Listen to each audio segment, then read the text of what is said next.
पाशं श्रीपुरवन्दमी पाशं श्रीपुरवन्दमी पाशं श्रीपुरवन्दमी पत्रं यत्र विहायसि पृविपुले स्थातुं क्षणं नाच्छम् तत्रास्ते गुणरत्नरोहणगिरि यो देवदेवो महान् चित्रं नात्र करोति कस्य मनसा दृष्टा पुरे श्रीपुरे सश्रीपार्श्वजिनेश्वरो विजयते दिग्भाषां शासनम् पत्र टिके न जहाँ अधर में गुण रत्नों का गिरिवर हो कितना विस्मय किसे नहीं हो चलो देख लो श्रीपुर को देवों के भी देव पार्श्वजिन अंतरिक्ष में शांत रहे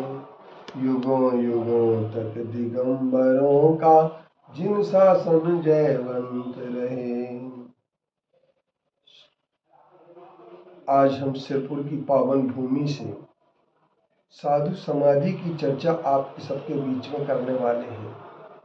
साधु की समाधि जब करने की बात आती है तो हमारे और आपके बीच का एक बहुत बड़ा कर्तव्य जागृत हो जाता है, क्योंकि साधु जैसी समाधि हमें प्राप्त करना है और दूसरे नंबर हमें साधु की समाधि में सहयोग करना है।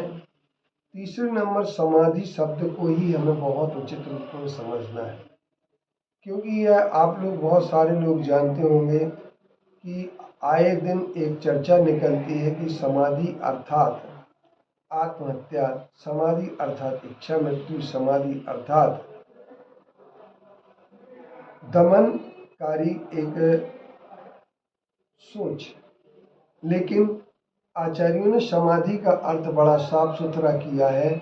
संलेखना और समाधि उसका नाम होता है जिसमें कि हमारे और आपके बीच के कसाय को समाप्त करने का आपके सामने जो प्रसंग आ जाए और कसाय को समाप्त करके तनु को क्रश, शरीर को क्रश कर देने का नाम साधु समाधि।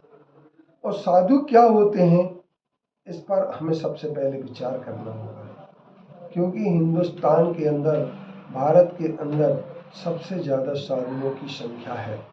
लेकिन साधुओं की संख्या होने के बाद भी हमारी भारत भूमि पर साधुओं के लिए बहुत पवित्र और बहुत श्रद्धा की दृष्टि से देखा जाता है। परंतु विचार ये इस बात का आता है कि साधु की जैसी हमारी चर्या हो उन्हीं जैसी चर्या में यह चित्त सदा अनुरक्त है।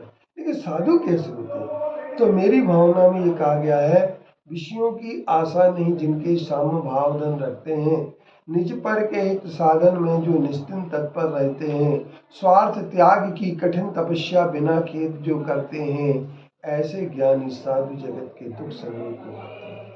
रहे सदा सत्संग उन्हीं का, ध्यान उन्हीं का नित्य रहे, उन्हीं जैसी चर्या में चित्त सदा अनुरक्त रहे। तो हमारे लिए सबसे पहली बात यह आती है कि साधु हमारे होते और साधु का अनुकरण करने का सवाल क्यों आता है?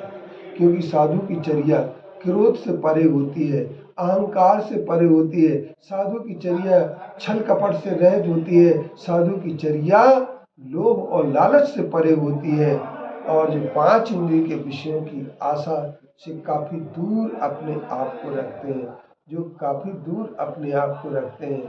पांच इंद्रिय के विषय स्पर्शन, रसन, घ्राण, चक्षु, कर्ण, इन विषयों से बहुत दूर रह करके अपनी आत्मा की साधना में रहते हैं, आरंभ और परिग्रह से रहित होते हैं, ज्ञान, ध्यान और तप में लीन रहते हैं, वे ही साधु कहलाते हैं। ऐसे साधुओं की जैसी समाधि प्राप्त करने की कोशिश करना अथवा साधु जैसे बनने का प्रयास करना या साधु की चर्या में हमेशा सहयोग करना, यही साधु समाधि कहलाती है। तो साधु की चर्या में बहुत सारे लोग साधक बनते हैं, बहुत सारे लोग बाधक बन जाते हैं। और साधु की बात मानना, आज हम देख रहे हैं कि साधु की जिन्होंने बात मानी, अपनी टी शर्ट पर लिख दिया इंडिया नहीं भारत बोलो, और एक नारा और आया था, मैं भारत हूं, मुझे भारत ही कहना। और आज हमारे शासन प्रशासन ने आचार्य विद्यासागर जी महाराज जी की बात मान करके और प्रेसिडेंट ऑफ भारत लिखा, प्रेसिडेंट आई कार्ड में ऑफिसरों के लिए लिख दिया भारत, रिपब्लिक भारत।